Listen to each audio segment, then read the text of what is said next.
নমস্কার বন্ধুরা, book reading ক্লাসে আপনাদের স্বাগতম জানাই। আমি শেখ আকবর আলী, হলদিয়া থেকে। সো আমরা যে বইটা পড়ছিলাম, স্পিরিচুয়াল বুকস, মৃত্যুর পরে কি হয়, তার পার্ট 2 আজকে বানাচ্ছি। সো মেডিটেশনের জন্য আপনাদের আহ্বান জানিয়েছিলাম। আপনারা যদি ফ্রিতে মেডিটেশন শিখতে চান, তাহলে আমাদের নিচে দেওয়া হোয়াটসঅ্যাপ নাম্বারে মেসেজ করবেন, কল করবেন, এবং স্পিরিচুয়ালি গ্রো করার জন্য, হেলথ ক্যারিয়ার, রিলেশনশিপ, স্পিরিচুয়ালিটিতে গ্রো করার জন্য। সো চলুন বন্ধুরা, আজকে আমি শুরু করছি, বেশি সময় নিচ্ছি না। Next part, second part, after death মানুষের কি ঘটে সে বিষয় নিয়ে। তো দেখুন বন্ধুরা, এখানে একটা ছবি আছে, যে বডিজ অফ ম্যান, মানুষের যে বডি আছে তার পার্টস কতগুলো ভাগে ভাগ করা হয়েছে। যেমন ধরুন, নির্বাণিক, ঠিক আছে, বৌদ্ধিক, casual, mental, astral, etheric and physical. একদম লাস্টে লাল রঙের। তো আমরা মোট 7টি শরীর নিয়ে গঠিত, এবং এর মধ্যে যে শারীরিক দেহটি আমরা চোখে দেখি, সেটি আসলে একটি খুব ক্ষুদ্র অংশ মাত্র। আমাদের রয়েছে 1 নম্বরে শারীরিক দেহ, 2 নম্বরে হচ্ছে যে এথেরিক দেহ, 3 নম্বরে হচ্ছে অ্যাস্ট্রাল দেহ, আর 4 নম্বরে রয়েছে মানসিক বা মেন্টাল দেহ, 5 নম্বরে রয়েছে কার্যকারণ বা কজাল দেহ, 6 নম্বরে রয়েছে বুদ্ধিক দেহ, 7 নম্বরে নির্বাণিক দেহ। কিছু গ্রন্থে বুদ্ধিক ও নির্বাণিক দেহকে একত্রে সুপ্রাকজাল দেহ বলা হয়। সুপ্রা অর্থ হচ্ছে অতীত বা ঊর্ধ্বতন, অর্থাৎ সুপ্রাকজাল মানে কজাল দেহেরও ঊর্ধ্বে। এই 7টি দেহের মধ্যে আমাদের শারীরিক চোখে কেবলমাত্র শারীরিক দেহটি দৃশ্যমান, কিন্তু বাস্তবে আমরা এই সমস্ত দেহের সমন্বয়ে অস্তিত্বশীল। এটি ঠিক সেই রকম, যেমন তুমি একটি গ্লাসে জল নিয়ে তাতে চিনি মেশালে, তারপরে একটা গ্লাসে তুমি জল নিয়ে তাতে চিনি মেশালে, চিনি জলে মিশে যায়, তারপর আবার লবণ যোগ করলে সেটিও জলে মিশে যায়। কেন এমন হয়? কারণ জলের অণুগুলোর মধ্যে অনেক ফাঁকা স্থান থাকে। চিনি ও লবণের অণুগুলো সেই ফাঁকা স্থান পূরণ করে নেয়, ফলে জল উপচে পড়ে না।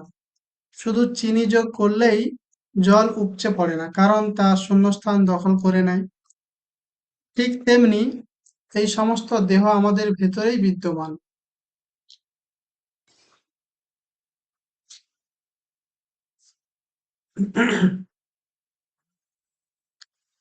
শারীরিক চোখে কেবল শারীরিক দেহই দেখা যায়, কিন্তু যখন কারো আধ্যাত্মিক চক্ষু উন্মুক্ত হয়, তৃতীয় নেত্র উন্মুক্ত হয়, তখন সে অন্যান্য দেহগুলোকে প্রত্যক্ষ করতে পারে। আমরা নেক্সট পেজে যাচ্ছি।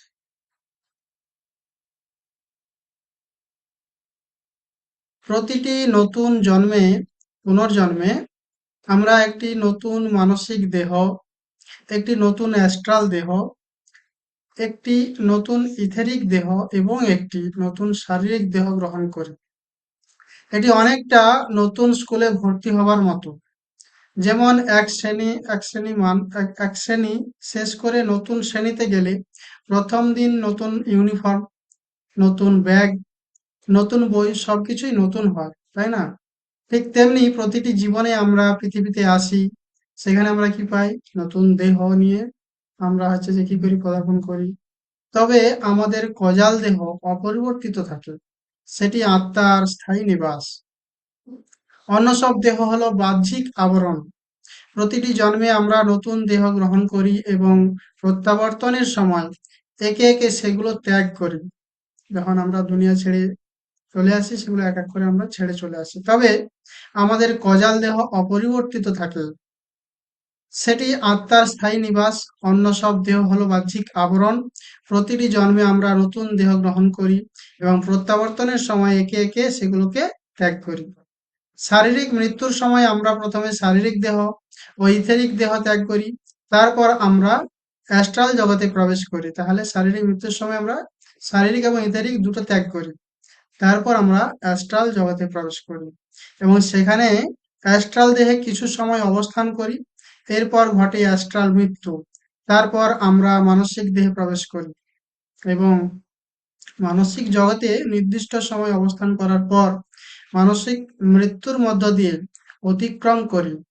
অবশেষে আমরা কজাল জগতে প্রত্যাবর্তন করি, যা আত্মার স্থায়ী আবাস। নেক্সট পেজে, প্রতিটি অবতার, প্রতিটি পুনর্জন্মের সময় আমরা তিনটি মৃত্যুর মধ্য দিয়ে যাই: শারীরিক মৃত্যু, অ্যাস্ট্রাল মৃত্যু এবং মানসিক মৃত্যু। যদি এটি প্রাকৃতিক মৃত্যু হয়, তখন আত্মা কিভাবে বুঝতে পারলো যে এটি দ্রুত এগিয়ে আসছে? এটি বিবর্তিত আত্মার জন্য প্রস্থান করার সময় দ্রুত এগিয়ে আসছে। তারা ঠিক কখন তা জানে। বিশেষ করে যোগীরা, যারা অনেক কিছু করেছেন বলে তারা ঠিক তারিখ এবং সময় জানেন। যদি তোমার হৃদয় ভালো থাকে, তুমি অনেক ভালো কর্ম করেছো, তাহলে তুমি কমপক্ষে কয়েক সপ্তাহ বা কয়েক মাস আগে জানতে পারো। কিন্তু তুমি যদি একটি শিশু আত্মা হও, তবে তোমার কাছে কিছু ইঙ্গিত থাকবে যে তুমি চলে যাচ্ছ, কিন্তু তুমি তা বুঝতে পারো না। কিন্তু একটি বিবর্তিত আত্মা এটি বুঝতে পারে এবং একটি অত্যন্ত বিবর্তিত আত্মা সঠিকভাবে কোন তারিখ এবং কোন সময় জানতে পারে। এবং যেহেতু অত্যন্ত বিবর্তিত আত্মা জানে কোন মৃত্যু নেই, ঠিক আছে, তাই তারা আনন্দের সাথে হাসি মুখে দেহটি গ্রহণ করে। সাডেন ডেথ, এটা গেল ন্যাচারাল ডেথের ক্ষেত্রে। হঠাৎ করে আকস্মিক যদি কারোর মৃত্যু ঘটে, তখন কি ঘটে? এখন আরেক ধরনের আকস্মিক মৃত্যু আছে, যেখানে এটি অপ্রত্যাশিত, যেমন দুর্ঘটনা, অথবা তুমি জানো যে কখনো কখনো কোনো ধরনের আঘাতমূলক শেষ অসুস্থতা, যা আত্মা এই দেহে বাস করার জন্য প্রস্তুত থাকে না। তাই এখানেই তুমি মৃত্যুর পরবর্তী জীবন এবং মৃত্যুর প্রক্রিয়া সম্পর্কে জ্ঞান পেতে পারো, যা সত্যিই সাহায্য করে। সুসাইডাল ডেথ, যখন মানুষ আত্মহত্যা করে। আত্মহত্যা এটা খুবই অপরিণত একটা কাজ। আত্মার বিবর্তনে আত্মহত্যা হলো একমাত্র ব্যর্থতা। ভুল যাই হোক না কেন, খারাপ কর্ম যাই হোক না কেন, ব্যর্থতা যাই হোক না কেন, আত্মার দৃষ্টিকোণ থেকে এটি একটি অগ্রগতি। বিবর্তন প্রতিটি অভিজ্ঞতা আত্মার শিক্ষা প্রক্রিয়া প্রক্রিয়ায় যোগ করে। এমনকি যদি এটি একটি অত্যন্ত বেদনাদায়ক খারাপ ঘটনা এবং সম্পূর্ণ ব্যর্থ জীবন হয়, তবুও আত্মার দৃষ্টিকোণ থেকে এটি আত্মহত্যা ছাড়া একটি দুর্দান্ত সাফল্য। আত্মহত্যা একটি অত্যন্ত অপরিণত একটি কাজ, এবং এটা যেন তুমি সৃষ্টির বিরুদ্ধে যাচ্ছ, তুমি ঈশ্বরের ইচ্ছার বিরুদ্ধে যাচ্ছ। তুমি একটি নির্দিষ্ট জীবনকাল পরিকল্পনা করেছো, তুমি কিছু চ্যালেঞ্জ পরিকল্পনা করেছো এবং তুমি সৃষ্টির বিরুদ্ধে যাচ্ছ, যে তুমি তোমার জীবনকে ফেলে দিচ্ছ আর কি। এটা খুবই অপরিণত একটা কাজ, এবং যারা জীবন প্রক্রিয়াটি বোঝে না এবং যাদের সাহস নেই, তারা সাধারণত আত্মহত্যার মধ্য দিয়ে যাওয়ার প্রবণতা রাখে, এই ভেবে যে ঠিক আছে, তাদের কাছে এটা ঠিক মনে হয়, কিন্তু আদবে এটা ঠিক নয়। এটা স্রষ্টার বিরুদ্ধে তুমি সে কাজটা করছো। আমি যদি আত্মহত্যা করি তাহলে আমার সব সমস্যার সমাধান হয়ে যাবে, সেরকম ভাবে। আমি অনেক সমস্যার মধ্য দিয়ে যাচ্ছি, যে আত্মহত্যা করে তার কথা বলা আছে। আমি এটা নিতে পারছি না, মানে সে এটা নিতে পারছে না। আমি এই সমস্যাটি পরিচালনা করতে পারছি না, তাই তার ক্ষেত্রে, হ্যাঁ, জীবনকাল ভালোভাবে শেষ করতে পারছি না। তো সেইভাবে এই সমস্ত চিন্তা ভাবনা তার মাথার মধ্যে আসে। আত্মহত্যার চিন্তা ভাবনা করা ব্যক্তির জন্য এটাই হবে যে চিন্তার প্রক্রিয়া, সেই ধরনের চিন্তা করে আর কি, লাস্ট আত্মহত্যার দিকে যখন এগিয়ে যায়। কিন্তু তারা তা বুঝাতে ব্যর্থ হয়। তাহলে যে পরবর্তী অবতারে তোমার যত চ্যালেঞ্জ থাকুক না কেন, একই চ্যালেঞ্জ থাকবে। যদি আরো বড় চ্যালেঞ্জ না থাকে, তবে প্রথমেই চ্যালেঞ্জগুলি বৃদ্ধি পাবে। আত্মহত্যা করার পর প্রতিটি আত্মার পরে তারা অনুতপ্ত হবে প্রক্রিয়াটি, কারণ একবার আত্মহত্যা করলে তারা বুঝতে পারবে যে তারা সম্পূর্ণরূপে একটি বোকামিপূর্ণ কাজ করেছে। ঘটনা ঘটে যাওয়ার পরে তারা বুঝবে যে এটা বোকামি হয়েছে, কিন্তু এখন অনেক দেরি হয়ে গেছে। তারা শরীরে ফিরে আসতে আর পারে না, এবং তারা সত্যি এই প্রক্রিয়াটির জন্য অনুতপ্ত বোধ করে এবং পরে তাদের আত্মহত্যার কর্মফল ঝুলে থাকে। এর অর্থ হলো পরবর্তী অবতারগুলিতে তাদের পুনরাবৃত্তিমূলক আত্মহত্যার চিন্তা ভাবনা থাকে, রিপিটেশন হয়, কারণ এটি একটি বোঝা, এটা একটি ব্যাগেজের মতো। এটি একটি কর্মফল। সৃষ্টির বিরুদ্ধে যাওয়ার কারণে তারা ঐশ্বরিক ইচ্ছার বিরুদ্ধে যায়। তাই তাদের যেকোনো মূল্য, যেকোনো পরিস্থিতিতে, যেকোনো পরিস্থিতির মুখোমুখি হয়ে শিক্ষা নিতে হবে। তাদের কখনোই আত্মহত্যা করা উচিত নয়। তাই এটি একটি কার্মিক বোঝা হয়ে ওঠে, সেই শিক্ষা শেখার জন্য, যাতে তারা পরবর্তী জীবনে বারবার আত্মহত্যা করতে প্রলুব্ধ হয় এবং তাদের প্রচুর সাহসের প্রয়োজন হয়। এটি কাটিয়ে ওঠার জন্য তাদের প্রচুর আধ্যাত্মিক পরিশ্রম করতে হয়।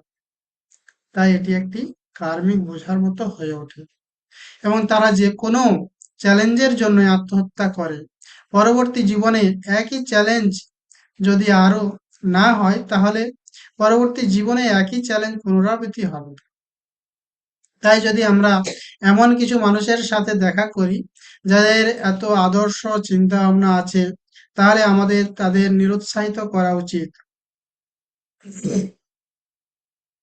আমাদের তাদের এই পুরো বিবর্তন প্রক্রিয়াটি ব্যাখ্যা করা উচিত।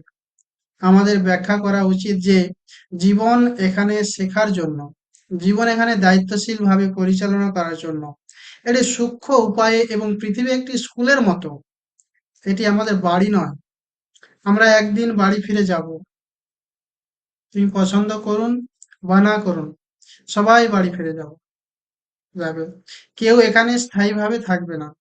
তাই আমাদের উচিত আত্মহত্যার চিন্তা ভাবনা থাকা ব্যক্তিদের আত্মহত্যার চিন্তা ভাবনা ত্যাগ করতে উৎসাহিত করা, এবং তাদের কর্মের নিয়ম বা ধ্যানের শিক্ষার লক্ষণগুলি শেখানো, এবং সেই দিকে চিন্তা না করার জন্য উৎসাহিত করা, কারণ এটি আত্মার বিবর্তনের একমাত্র ব্যর্থতা।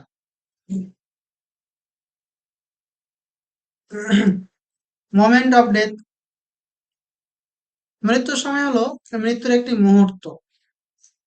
আমরা আমাদের দেহ থেকে বিচ্ছিন্ন হয়ে গেছি, এবং আমাদের মনে রাখতে হবে আমরা কে, আমরা কোথা যাব, এবং কিভাবে সেখানে পৌঁছাবো আর কি। তাই সূক্ষ্ম জগতের মধ্য দিয়ে যাওয়ার জন্য জীবন এবং এর যাত্রা সম্পর্কে একটি নির্দিষ্ট মৌলিক ধারণা আমাদের প্রয়োজন, যাতে আমরা আর নিম্ন সূক্ষ্ম জগতের মধ্যে আটকে না থাকি। তাই মৃত্যু এবং মৃত্যু পরবর্তী জীবন প্রক্রিয়াটি সম্পর্কে বোঝা গুরুত্বপূর্ণ কারণগুলির মধ্যে এটি একটি। ঠিক আছে।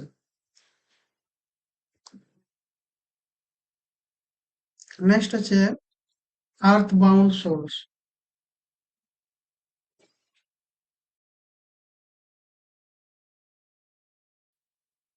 আর্থ বাউন্ড সোল কি? বেশিরভাগ মানুষ যারা আধ্যাত্মিকভাবে বিকশিত না হলে অনেক আঘাতজনিত কারণে আত্মহত্যা করে, তারা পৃথিবীতে আবদ্ধ হয়ে পড়ে, যাকে আমরা সাধারণত ভূত বা সত্তা বলি, যারা নিম্ন সূক্ষ্ম গ্রহে বেঁচে থাকার জন্য অন্যদের শক্তি গ্রহণ করে। তাই আমাদের তাদের নিয়ে ভয় পাওয়ার দরকার নেই, কারণ তারা আটকে আছে। তারা সম্পূর্ণরূপে ভৌত জগতের উপর নয়, এবং তারা সম্পূর্ণরূপে উচ্চ সূক্ষ্ম জগতেরও নয়। জীবনের স্পষ্টতার অভাবের কারণে তারা মাঝে মাঝে মাঝে মধ্যে আটকে থাকে। তাই তারা সাধারণত শক্তিহীন। যেমন তুমি কখনো কখনো তো সিনেমায় দেখবে, জানবে, তারা চিত্রিত করে যে তাদের স্বাভাবিকভাবে আঘাত বা ক্ষতি করার অনেক ক্ষমতা রয়েছে। তাদের অ্যাকচুয়ালি কোনো ক্ষমতা নেই। তারা কিছু দুষ্টুমি করতে পারে, উদাহরণস্বরূপ যেমন যদি তোমার কাছে নিম্ন আবেগ থাকে, তবে তারা এই সুযোগ নেওয়ার চেষ্টা করে। আর তোমার ফ্রিকোয়েন্সি যদি ডাউন থাকে, তুমি যদি নেগেটিভ থট রাখো, এবং তারা দুষ্টুমি করার জন্য চেষ্টা করে, অথবা তারা তোমার সাথে আবদ্ধ হওয়ার চেষ্টা করে, যাতে তারা তোমার শক্তি চুষতে থাকে। ভূত কি করে? তোমার শরীরে ঢুকে যাবে, গিয়ে তোমার থেকে সে এনার্জি নেবে। অ্যাকচুয়ালি সে শক্তিহীন, তোমাকে এইভাবে ভয় দেখায়। কিন্তু তুমি যদি মেডিটেশন করো, হায়ার এনার্জিতে থাকো, তারা তোমার ধারে কাছে আসতে পারবে না। বুঝতে হবে যে তুমি যদি একজন ধ্যানী হও, তবে কোনো নিম্ন ফ্রিকোয়েন্সির প্রাণী, মানে ভূত, তোমার কাছে আসতে পারে না। এমনকি যদি তারা আসার চেষ্টা করে, তারা তোমার সাথে আবদ্ধ হতে পারে না। কিন্তু যদি তোমার অপরাধ বোধের ভয় থাকে, মানে তুমি সবসময় একটা ভয় ভয় ভাবে থাকো অপরাধ বোধ নিয়ে, যদি তুমি মাদকাসক্ত হও, মদ পান করো, যদি তুমি মদ্যপান বা যৌনতার প্রতি আসক্ত হও, যখন তোমার এই আসক্তিগুলো আসে থাকে, তখন তুমি এই সকল ধরনের সত্তার জন্য উন্মুক্ত হয়ে যাও, তাদেরকে আমন্ত্রণ জানাতে থাকো। তখন তারা তোমাকে এসে অ্যাটাক করবে। যখন তুমি শক্তিশালী হও, ধ্যানী হও, যখন তুমি নিম্ন আবেগে আটকে থাকো না, তখন এই নিম্ন কম্পাঙ্কের প্রাণীরা, মানে ভূত, তোমার কাছে আসতে পারবে না। তোমাকে শক্তিশালী হতে হবে, ধ্যানী হতে হবে। আচ্ছা, আর্থ বাউন্ড সোলস, পৃথিবীমুখী আত্মারা নিম্ন সূক্ষ্ম সমতলের চারপাশে থাকে একটি খুব ঘন অঞ্চল। কখনো কখনো ধর্মগ্রন্থগুলোতেও যাকে নরক বলা হয়, তা নিম্ন সূক্ষ্ম সমতল। তাই তাদের ভৌত জীবনের বস্তুগত আকাঙ্ক্ষার প্রতি খুব দৃঢ় আসক্তি থাকে। যারা মৃত্যুকে মেনে নিতে অক্ষম, যারা আত্মহত্যা করে এবং যারা আকস্মিক মৃত্যুর মধ্য দিয়ে যায়, কিন্তু তাদের স্পষ্টতা থাকে না এবং তারা মনে করে পৃথিবী একমাত্র বাস্তবতা, এবং তারা তাদের নিজস্ব ভয়, অপরাধবোধ বা আসক্তির কারণে এর সাথে যুক্ত থাকে। তাই এই প্রাণীরা নিম্ন সূক্ষ্ম গ্রহে আটকে যায়। কিন্তু আবার সূক্ষ্ম জগতে অনেক শিক্ষক, অনেক সূক্ষ্ম প্রভু আছেন, যারা তাদের এগিয়ে যেতে সাহায্য করতে ইচ্ছুক। কিন্তু যদি এই আত্মারা শুনতে ইচ্ছুক না হয়, তবে এই আত্মারা আসক্তি ত্যাগ করতে ইচ্ছুক না হয়, যদি এই আত্মারা তাদের অপরাধ বোধ ত্যাগ করতে ইচ্ছুক না হয়, তবে তাদের অনেক বেশি সময় লাগে। কখনো কখনো তাদের শত শত বছর সময় লেগে যাবে, কারণ সূক্ষ্ম জগতে সময় ও স্থান দুটোই নেই। তাই তারা আমাদের পৃথিবী গ্রহের সময়রেখা থেকে শত শত বছর অতিবাহিত করে ফেলে, তারা বুঝতে পারে না। মৃত্যু প্রক্রিয়া সম্পর্কে জানা কেন গুরুত্বপূর্ণ? আত্মার মৃত্যু নেই তা বোঝার জন্য আমরা কেবল আমাদের ভৌত দেহ ত্যাগ করি। যেমন, তুমি জানো পোশাক পুরনো হয়ে গেলে আমরা নতুন পোশাক আবার পরিধান করি, তাই কি না? তো পুরনো পোশাক ফেলে দিই এবং নতুন পোশাক আমরা কি করি? গ্রহণ করি, পরি। একইভাবে আমরা পুরনো শরীর ত্যাগ করি এবং নতুন দেহ বা শরীর পাই। তাই আত্মার মৃত্যু নেই, এটি, এই যে সত্যটি, এবং এই সত্যকে একীভূত করতে হবে, জানতে হবে। তাই যত বেশি তুমি এই সত্যকে জানবে, একীভূত করবেন যে মৃত্যু নেই, তত বেশি তুমি নিজেকে নিম্ন সূক্ষ্ম জগতে আটকে না থাকতে সাহায্য নিজে নিজেই নিজেকে করবে। এটাই প্রথম এবং প্রধান বিষয়। তোমাকে বুঝতে হবে যে ভয়, অপরাধ বোধের মতো আবেগ, বিশেষ করে যখন মৃত্যুর সময় তোমার অপরাধ বোধ থাকে, শেষ মৃত্যুর আগে তোমার মনের মধ্যে যদি অপরাধ বোধ থাকে, তখন মৃত্যুর সময় তুমি স্বাভাবিকভাবেই অনেক অপরাধ বোধ নিয়ে সারা জীবন কাটিয়েছো। তোমার অনেক অপরাধ বোধ থাকবে এবং তোমার নিজের অপরাধ বোধের কারণে তুমি নিম্ন সূক্ষ্ম জগতে আটকে থাকবে। তোমার নিজের অপরাধ বোধের শক্তি তোমাকে নিম্ন সূক্ষ্ম জগতে আরো বেশি সময় ব্যয় করতে বাধ্য করে, যাকে অন্য কথায় নরক বলা হয়। এটা বোঝা খুবই গুরুত্বপূর্ণ যে অপরাধ বোধের কোনো প্রয়োজন নেই। যতবারই তুমি অপরাধ বোধ করো, তুমি নতুন ভুল করছো। অনুশোচনার জন্য অতিরিক্ত অনুশোচনা, আবার নতুন ভুল। তুমি কিছু ভুলের জন্য অনুশোচনা করো এবং তুমি ভুল থেকে শিক্ষা নিও এবং এগিয়ে যাও, তা ঠিক আছে। কিন্তু তুমি অতিরিক্ত অনুশোচনা করলে অপরাধবোধের চেতনা জন্মায়। তুমি অনুভব করো যে তুমি জানো তুমি ভুল করেছো, তুমি পাপ করেছো এবং তুমি নিজেকে ক্ষমা করতে পারছো না। তাই এই শক্তি তোমাকে নিম্ন আবেগের মধ্যে আটকে রাখে, কারণ সূক্ষ্ম জগৎ হলো আবেগের জগৎ। তোমার তোমার শারীরিক দেহে থাকাকালীন তোমার ইচ্ছাগুলি বহুগুণ বৃদ্ধি পায়, তাই তোমার আবেগগুলো বহুগুণ বৃদ্ধি পায়। তোমার অপরাধ বোধও বহুগুণ বৃদ্ধি পায়, তোমার আসক্তিগুলো বহুগুণ বৃদ্ধি পায়। এভাবেই তুমি যেখানে জিনিসপত্র এখানে আহ, এভাবেই তুমি সেখানে জিনিসপত্রগুলো পাও। আমি কিছু উদাহরণ উদ্ধৃত করি। একজন ব্যক্তি তার সারা জীবনের সঞ্চয় দিয়ে অনেক পরিশ্রম করে একটি বাড়ি তৈরি করেছেন এবং হঠাৎ করে তিনি শরীর ছেড়ে দিয়েছেন। এখন তিনি বাড়ির সাথে খুব বেশি সংযুক্ত। তিনি স্ত্রী, স্বামী বা সন্তানদের সাথে খুব বেশি সংযুক্ত। তাই তিনি এগিয়ে যেতে প্রস্তুত নন। তাই কি হয়? তিনি একজন পৃথিবীমুখী আত্মা হয়ে ওঠেন এবং তিনি ঘরে ঘুরে বেড়াতে থাকেন। এই কারণে বিদায় জানানো খুবই গুরুত্বপূর্ণ।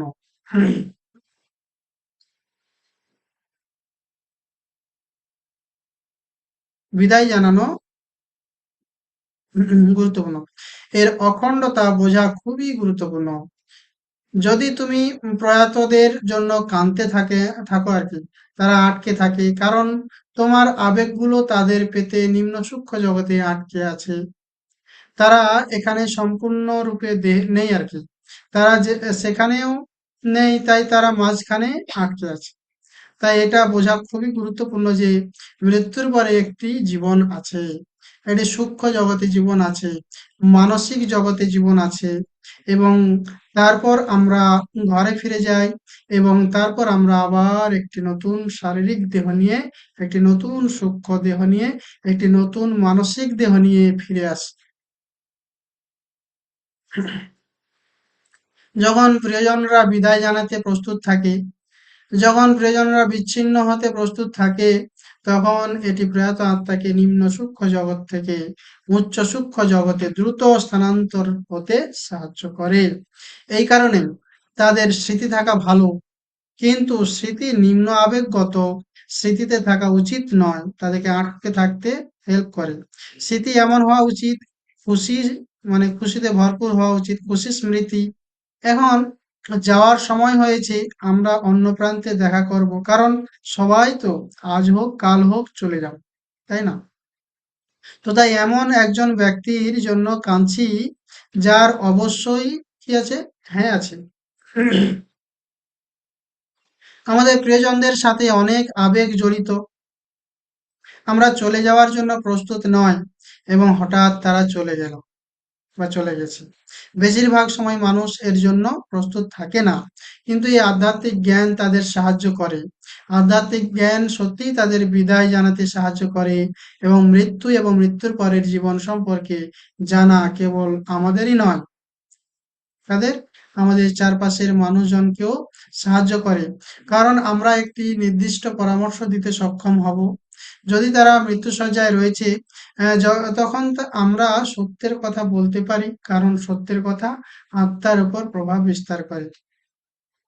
তাই যখন তুমি সত্য কথা বলো, তখন যদি সেই ব্যক্তি লড়াই করছে যে সে প্রস্তুত না যেতে, এই সত্য কথাগুলো তাকে দেহ ত্যাগ করার সাহস দেবে, যোগাবে শান্তিপূর্ণভাবে। কিছু উদাহরণের উদ্ধৃতি দেই। আধ্যাত্মিকতায় আসার আগে আমি লোকেদের সময় সম্পর্কে কিছু ইতিবাচক পরামর্শ দিতাম, কে লেখক বলছেন। কিন্তু আধ্যাত্মিক পথে আসার পর আমি সম্পূর্ণ প্রক্রিয়াটি বুঝতে পেরেছি। যারা আইসিইউতে আছেন অথবা যারা মারা যাচ্ছে কিন্তু মরতে প্রস্তুত নয়, তাদের সাথে আলতো করে কথা বলতে চায়।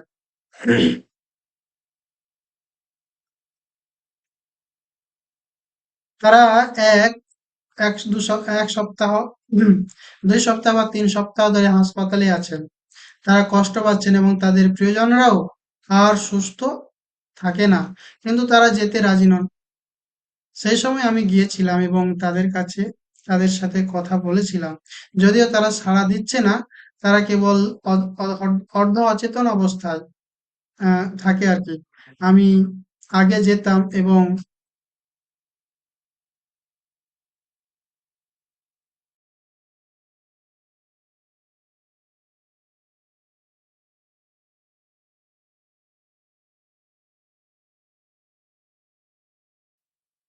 তাদের বলতাম যে, তুমি জানো, তোমার কিছুই হবে না,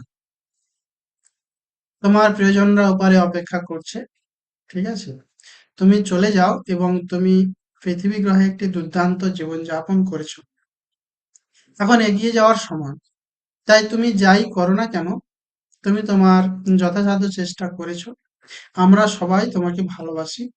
আমরা ওপারে তোমাকে দেখতে যাব, দেখতে পাবো।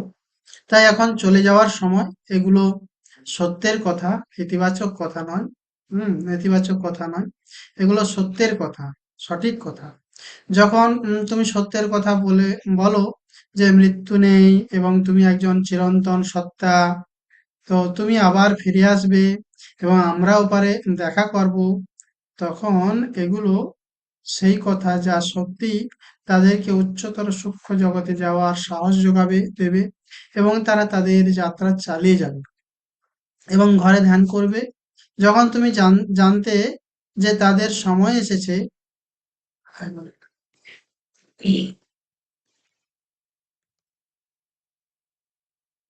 সময় এসেছে। হুম এগুলো সত্যের কথা। যাই হোক, মৃত্যু নেই, তুমি আবার ফিরে আসবে, আমরা ওপারে দেখা করব, তখন তার মধ্যে সাহস আসবে। তারা তাদের যাত্রা চালিয়ে যাবে এবং ঘরে ধ্যান করবে। যখন তুমি জানতে যে তাদের সময় এসেছে, তখন তুমি অসুস্থ বোধ করো। তাই তুমি সেই ঘরে ধ্যান করলে সেই ধ্যান শক্তিও তাদের এগিয়ে যেতে সাহায্য করে। এটি একটি দুর্দান্ত প্রক্রিয়া। আসলে জন্ম প্রক্রিয়াটি আরো ক্লান্তিকর, কারণ আরো বেদনাদায়ক। মৃত্যুর প্রক্রিয়াটি খুব সহজ। এটা ঠিক যেন তুমি জানো যে তুমি একটি ভারী জিনিসপত্র ফেলে আসছো। তুমি এত বছর ধরে তোমার মাথার উপরে জিনিসপত্র বহন করছো এবং হঠাৎ করেই তুমি পড়ে যাও। যখন তুমি মৃত্যুর অভিজ্ঞতার কাছাকাছি বই পড়ো, তখন তুমি অনুভব করো যে তুমি জানো। অনেক বই আছে এবং অনেক কেস স্টাডি আছে, বিশেষ করে পশ্চিমাদের। যখন তুমি এই মৃত্যুর কাছাকাছি অভিজ্ঞতার বইগুলো পড়ো, তখন তারা মৃত্যু প্রক্রিয়া বর্ণনা করে। যেমন একবার তারা শরীর ছেড়ে গেলে তারা ভালোবাসায় ভরা এই আলো অনুভব করে। তুমি জানো যে তারা আসলে শরীরে ফিরে আসতে চায় না, কারণ এটি এত ভালোবাসা, এত আলো, এবং তারা সেখানে সম্পূর্ণ বোধ করে এবং তারা ফিরে আসতে চায় না। তাই সেখানকার সূক্ষ্ম গুরুরা তাদের পরামর্শ দেন। এখন তোমার ফিরে যাওয়ার মানে ছেড়ে চলে সময়। তাই মৃত্যুর কাছাকাছি অভিজ্ঞতার মানে তারা কয়েক মিনিটের জন্য অকাল মৃত্যুর আগে শরীর ছেড়ে চলে গেছে, কিন্তু এখন তাদের শরীর ছেড়ে যাওয়ার সময় হয়নি। তাই কয়েক মিনিট পরে আবার তারা শরীরে ফিরে আসে।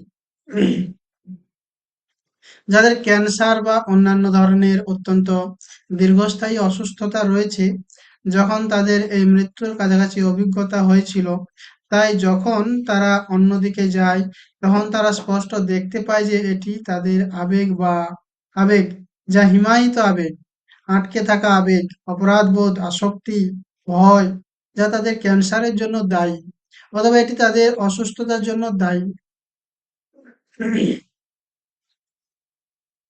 তারা বুঝতে পারে না যে যখন তারা কয়েক মিনিটের জন্য অন্যদিকে যায়, তাই যখন তারা ফিরে আসে, তখন তারা সত্যিই তাদের আবেগের উপর কাজ করে এবং তুমি অবাক হবে যে ক্যান্সার আর নেই।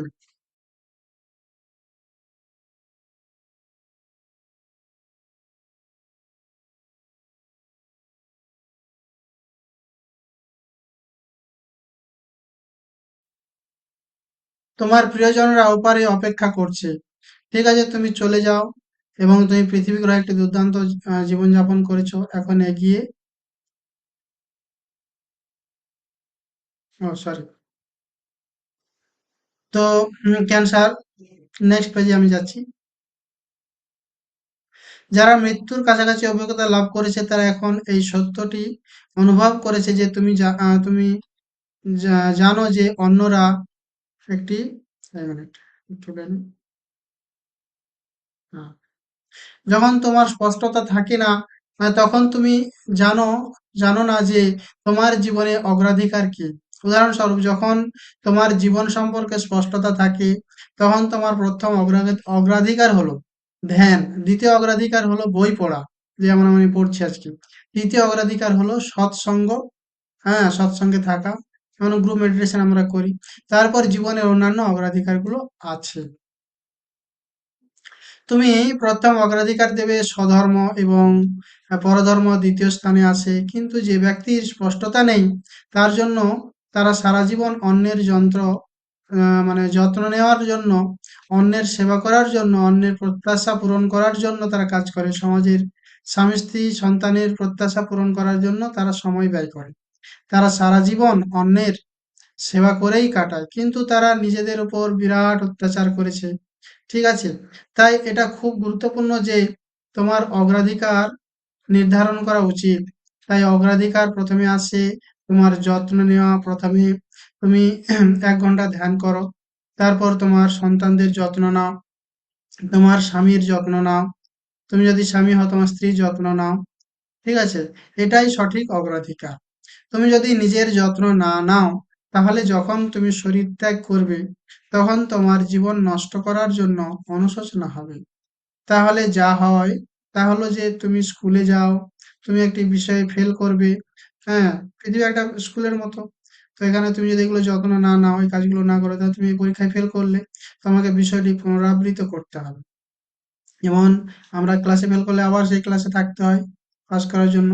তোমাকে গ্রেড পুনরাবৃত্তি করতে হয়। তোমাকে পুনরাবৃত্তি করতে হয় যতক্ষণ না পাস করো।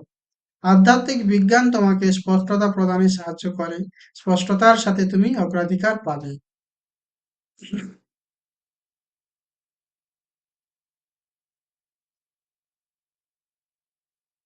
তো উম, খুব সাধারণ প্রশ্ন হলো, তোমার পরিচিত পরিবারের সদস্য, বাবা, মা অথবা কোনো সন্তানের আকস্মিক মৃত্যু হলে কি ঘটে? তাদের কি হবে? তারা কি নিরাপদ থাকবে? তারা কোন জগতে আছে এবং তারা কি করছে? এই প্রশ্নের উত্তর দেখো, এটা প্রত্যেকেরই একটি খুব স্বাভাবিক উদ্বেগ। তুমি যদি উত্তরগুলো জানতে সত্যিই আন্তরিক হও, তবে তুমি একজন আন্তরিক ধ্যানকারী হয়ে উঠবে আর কি। তুমি যত বেশি আন্তরিকভাবে প্রতিদিন ধ্যান করবে, তুমি তত বেশি আধ্যাত্মিক জিনিসগুলো দেখতে, বুঝতে, ফিল করতে সক্ষম হবে। ঠিক আছে? তত বেশি তুমি শারীরিকের বাইরে দেখতে সক্ষম হবে। তত বেশি তুমি দেখতে সক্ষম হবে যে তোমার বাবা, তোমার মা বা তোমার সন্তানের জীবন, তারা যে সূক্ষ্ম শরীর বহন করছে তা রয়েছে। ঠিক আছে? তাদের সূক্ষ্ম, তো কেবল তুমি চিন্তিত, তারা চিন্তিত নয়, যে তারা আনন্দের সাথে এগিয়ে গেছে। একটি গল্প আছে মহাভারতে, যে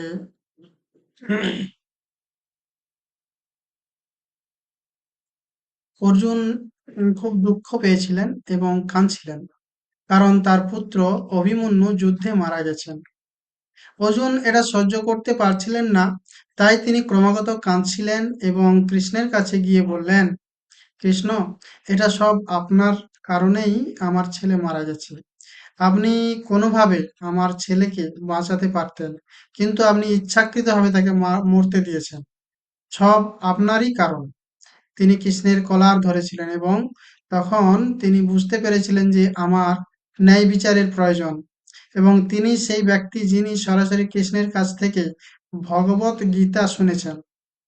অর্জুন, তিনি সরাসরি কৃষ্ণের কাছ থেকে ভগবত গীতা, সর্বোচ্চ পরম সত্য শুনেছেন, কিন্তু তার পুত্রের মৃত্যুর পরে তিনি খুব দুঃখ করেছিলেন। সে কাঁদছিল এবং কৃষ্ণের সাথে ঝগড়া করছিল যে আপনি আমার ছেলেকে মেরেছেন, এটা আপনার কারণেই। এবং সে বলল যে আমি এখনই আমার ছেলের কাছে দেখা করতে চাই, বায়না ধরলো। তখন কৃষ্ণ বলল, ঠিক আছে, তোমার নাটকের জন্য আমি তোমাকে নিয়ে যাব। এটা অনেক বেশি হয়ে যাচ্ছে, আমি তোমাকে তোমার ছেলের কাছে নিয়ে যাব। তাই কৃষ্ণ অর্জুনকে একজন মহিলার সাথে দেখা করার জন্য সূক্ষ্ম শরীরে নিয়ে যান। তারপর যখন কৃষ্ণ অর্জুনকে সূক্ষ্ম শরীরে নিয়ে যান, অর্জুন দেখতে পান যে তার ছেলে সূক্ষ্ম শরীরে একটি মহিমান্বিত জীবনযাপন করছে। তিনি দূর থেকে দেখতে পেলেন যে তিনি কত দূর থেকে চিনতে পেরেছেন। অভিমন্যু এটা বুঝতে পারে অর্জুন সূক্ষ্ম জগতে ভ্রমণ করতে এসেছেন।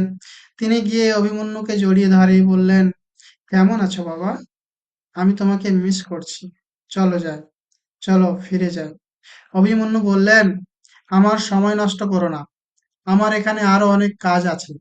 তোমাকে দেখে ভালো লাগলো, কিন্তু আমার অন্যান্য অগ্রাধিকারও আছে।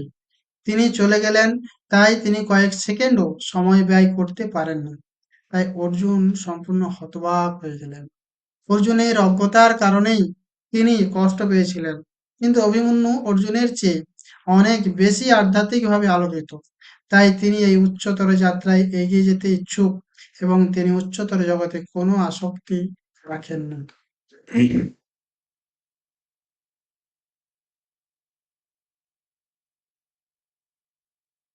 মৃত্যুর সময় তোমার যত আধ্যাত্মিক তাত্ত্বিক জ্ঞানী থাকুক না কেন, তা খুব একটা কাজে আসে না। তাত্ত্বিকভাবে তুমি মৃত্যুর পরের জীবন এবং নিকটবর্তী মৃত্যুর বিষয়ে অনেক বই পড়ে থাকতে পারো, কিন্তু ধ্যান না করে থাকলে তা খুব একটা কাজে আসে না। সব সংযুক্তি পার্থিব জগতে ধ্বংসপ্রাপ্ত হয়। যেমন তুমি জানো, পিতা মাতা পুত্র এই সবই মায়া। উচ্চতর জগতে কোনো সম্পর্ক নেই, উচ্চতর জগতে কেবল বন্ধুত্ব থাকে। যদি তুমি একজন আধ্যাত্মিকভাবে সচেতন ব্যক্তি হও, তাহলে তুমি তা উপলব্ধি করবে এবং সচেতনভাবে প্রতিটি সম্পর্ককে বন্ধুত্বে পরিণত করবে। যখন তুমি খেলবে একজন নিখুঁত বাবার ভূমিকায়, যখন তুমি খেলবে একজন নিখুঁত মায়ের ভূমিকায়, যখন তুমি খেলবে একজন নিখুঁত পুত্র বা কন্যার ভূমিকায়, তখন তুমি এই ভূমিকাগুলি পালন করবে। কিন্তু জেনে রেখো যে এটি নাটক। ভূমিকাগুলি পালন করো এবং তোমার সমস্ত সম্পর্কের সাথে বন্ধুত্ব রাখো। যখন তুমি পালন করবে, তখন তোমার বন্ধুত্ব থাকে। মূল হলো বন্ধুত্ব জীবন মৃত্যুর পরে। যদি তুমি একজন ধ্যানী হও, তাহলে তুমি বুঝতে পারবে যে মৃত্যুর পরে জীবন আছে, এবং সেই উপলব্ধি দিয়ে তা বুঝতে পারবে। যদি আমি খুব বেশি আসক্ত থাকি, তাহলে পরে আমি কষ্ট পাবো, অথবা যদি আমার অপরাধবোধ থাকে, তাহলে পরে আবার কষ্ট পাবো। তাই যদি আমার আবার খুব বেশি ভয় থাকে, তাহলে পরে কষ্ট পাবো। তাই শারীরিক দেহে থাকাকালীনই আমার এটি নিয়ে কাজ করা ভালো। যদি তুমি চোর হও, অথবা যদি তুমি মিথ্যাবাদী হও, অথবা যদি তুমি প্রতারক হও, মৃত্যু তোমাকে কি করবে? ফেরেশতা বানাবে না। হুম। মৃত্যুর পরেও তুমি একই ব্যক্তি থাকবে, একই গুণাবলী তুমি নিয়ে যাবে, এবং পরবর্তী জীবনে তুমি আবার জন্মগ্রহণ করবে। শুধুমাত্র মৃত্যুর কারণে এটা তোমার স্বভাব বানাবে না। মৃত্যুর আগে তোমার যে ধরনের গুণাবলী ছিল, মৃত্যুর পরেও তোমার সেই ধরনের গুণাবলী থাকবে, এবং পরবর্তী অবতারে তুমি একই গুণাবলী নিয়ে জন্মগ্রহণ করবে।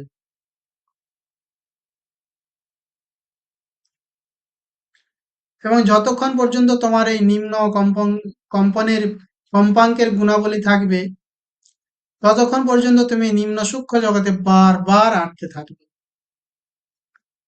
যখন আমি বলি আটকে থাকা, তখন এর অর্থ কি? তুমি উচ্চতর সূক্ষ্ম জগতের অভিজ্ঞতা অর্জন করতে পারবে না। তুমি উচ্চতর সূক্ষ্ম জগতের আনন্দ উপভোগ করতে পারবে না। উচ্চতর সূক্ষ্ম জগৎ আনন্দের জন্য, উচ্চতর সূক্ষ্ম জগৎ হচ্ছে উদযাপনের জন্য, উচ্চতর সূক্ষ্ম জগৎ বৃহত্তর শিক্ষার জন্য। যদি তুমি আধ্যাত্মিকভাবে বিকশিত না হও, তবে তুমি সূক্ষ্ম জগতে খুব বেশি সময় ব্যয় করতে পারো না। শর্ট টাইম থাকবে সেখানে। তুমি সূক্ষ্ম জগতের উপর খুব কম সময় ব্যয় করবে, হ্যাঁ, কারণ তুমি আধ্যাত্মিকভাবে বিকশিত নন। কিন্তু যখন তোমার একটি নির্দিষ্ট শৃঙ্খলা থাকে, তখন তোমার প্রচুর আধ্যাত্মিক বিকাশ হয়। তখন তুমি মানসিক জগতে, উচ্চতর সূক্ষ্ম জগতে আরো বৃহত্তর শিক্ষার মধ্য দিয়ে যেতে পারবে। তাই তুমি কেবল পৃথিবীতে শিখবে না, তুমি সূক্ষ্ম জগতেও শিখবে। তাই ধ্যান করা দরকার। অনেক সূক্ষ্ম স্তরে শেখার ঘটনা ঘটে, কিন্তু সূক্ষ্ম স্তরে শেখা সুখকর, কারণ তুমি এতটাই মগ্ন শারীরিক ব্যাপারটা নিয়ে, তাই তুমি খুব বেশি মগ্ন থাকো না। তুমি সেখানে হালকা থাকো, সূক্ষ্ম জগতে তোমার বডি সেখানে হালকা। তাই যখন তুমি সেখানে হালকা থাকো, তখন তুমি দ্রুত অনেক কিছু শিখতে পারো। উপসংহারে আসি,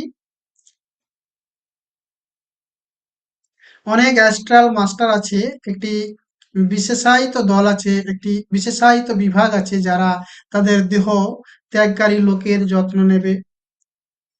তোমার পরিবারের সদস্যদের, তোমার বন্ধুদের, তোমার প্রিয়জনদের নিয়ে তোমার উদ্বিগ্ন হওয়ার দরকার নেই, কারণ এটি একটি বিশেষায়িত দল Astral master master spirit guide আছে যারা এই পরিবর্তন প্রক্রিয়াটি দেখাশোনা করে।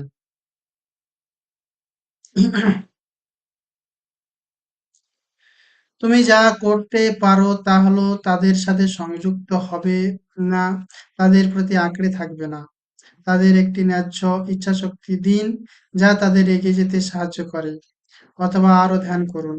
যত তুমি বেশি ধ্যান করবে তত বেশি তোমার অভিপ্রায়ের মাধ্যমে তাদের সাথে যোগাযোগ করতে পারো। বলতে পারো, ঠিক আছে, এগিয়ে যাওয়ার সময় বিদায় প্রাপ্তদের জন্য তুমি যা করতে পারো তা হলো আরো ধ্যান করা এবং তাদের সমস্ত সংযুক্তি ত্যাগ করা। তাদের সাহায্য করবে এটা করলে। তো কতটুকু হয়ে গেল? আচ্ছা, এতটুকু হয়ে যাচ্ছে, চেষ্টা করছি।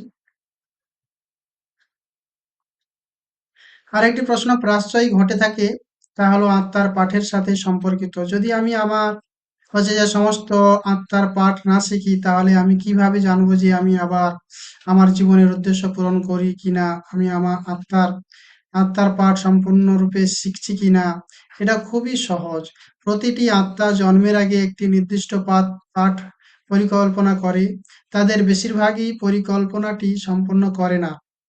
ধরো, তুমি 10টি পাঠের জন্য পরিকল্পনা করেছ, তুমি 5টি, 6টি, 7টি সম্পন্ন করতে পারো। এখনো কিছু অমীমাংসিত থাকবে। এবং আবার অমীমাংসিত পাঠগুলো সম্পূর্ণ করার জন্য তোমাকে আবার পৃথিবীতে এসে লেসন গুলো নিতে হবে।